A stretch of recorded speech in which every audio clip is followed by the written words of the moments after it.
Welcome back to the Property Punch podcast. I'm Tabo, and as always, I'm joined by my co-host, property mentor, and dad, Washington. Great to be back. Episode 16 already. And today's topic is a very important one because we are talking about strategic investments. This one is huge, especially for first-time investors. We're talking about why your first investment property is not supposed to be your dream property. And this is where a lot of people get stuck because emotion shows up before strategy.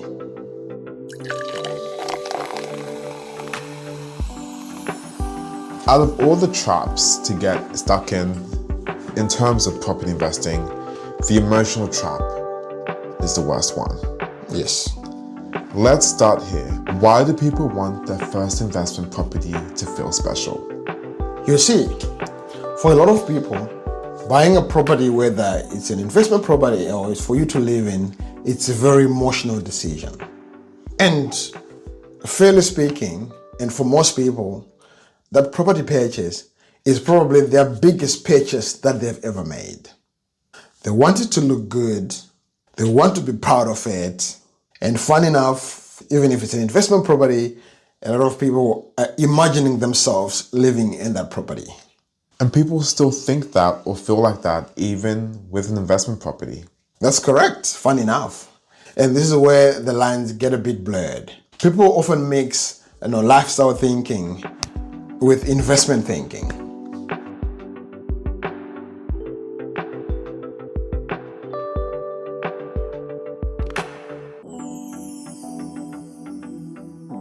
That blurring of lifestyle thinking and investment thinking can often have catastrophic consequences. We've seen it a lot. We've seen that a lot happening. So let's help people separate the two. 100%. Let's get into it. What's the difference?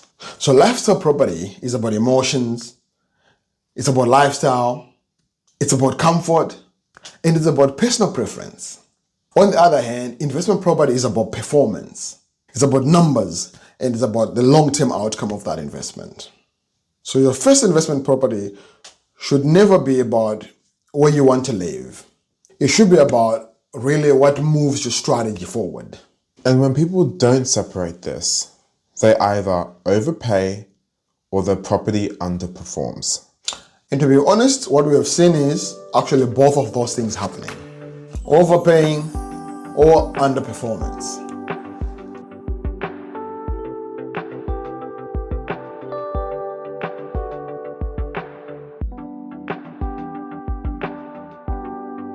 So now that we've separated the two and studied the differences between a lifestyle property and investment property, let's really talk about the nitty-gritty and explore what your investment property is meant to look like. So, if it's not meant to be a dream property, what is it meant to do? So that's a good question, and there are three things to consider here. First up, it should build your confidence as an investor. Second, it should strengthen your financial position. And third, it should set you up for your next move. In other words, your first property is your foundation piece, not a trophy. And that's a really big mindset shift. It is, but what we have seen is that often changes everything.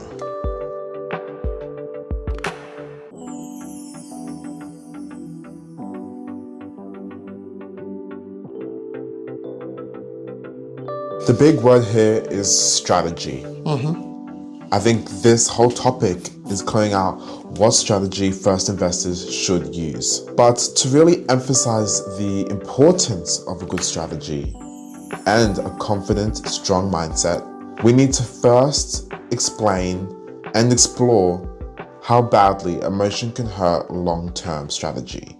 So what happens when emotion leads to decisions? You know what, Tabo? People often choose better finishes than good yields on a property. Nicer locations, instead of stronger fundamentals. They choose properties that they like instead of properties that actually perform. So emotion doesn't feel dangerous. What emotion does is it quietly reduces your options a bit later on.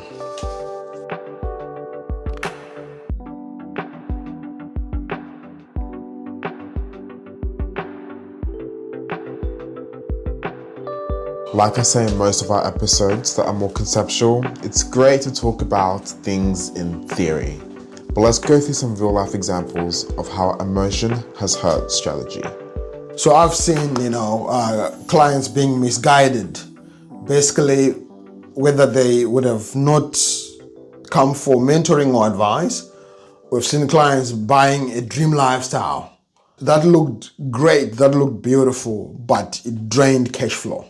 It really sucked their cash flow out of their life. Others bought something quite boring, in a regional town, jewel key, for cash flow purposes. And that property that they bought, it set them up for their second investment and for their third investment because it was actually a cash cow for them.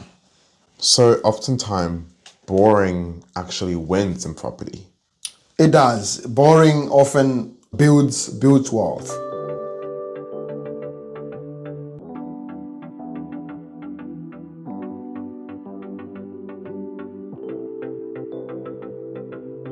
Oftentimes, in emotion is one of the most dangerous ones, arguably, which is ego.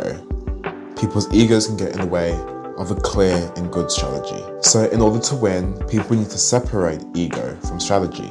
So let's talk more about that ego. You know what? Ego shows up when people are trying to impress others or themselves. And on the other hand, strategy asks one question. And that one question is, does this investment property move me closer to my long-term goals? If the answer there is no, it doesn't matter how nice it looks, that property is not good for you.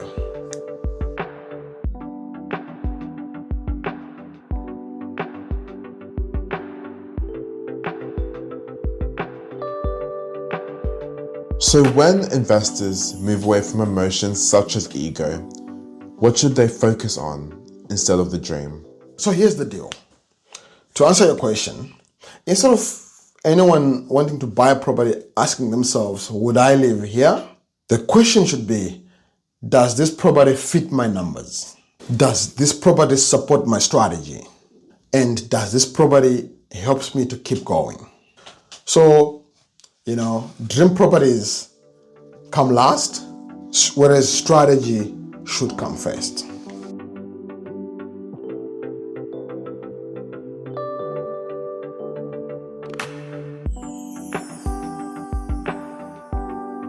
Your reflection this week is simple. Are you choosing your first investment property based on how it feels or how it functions?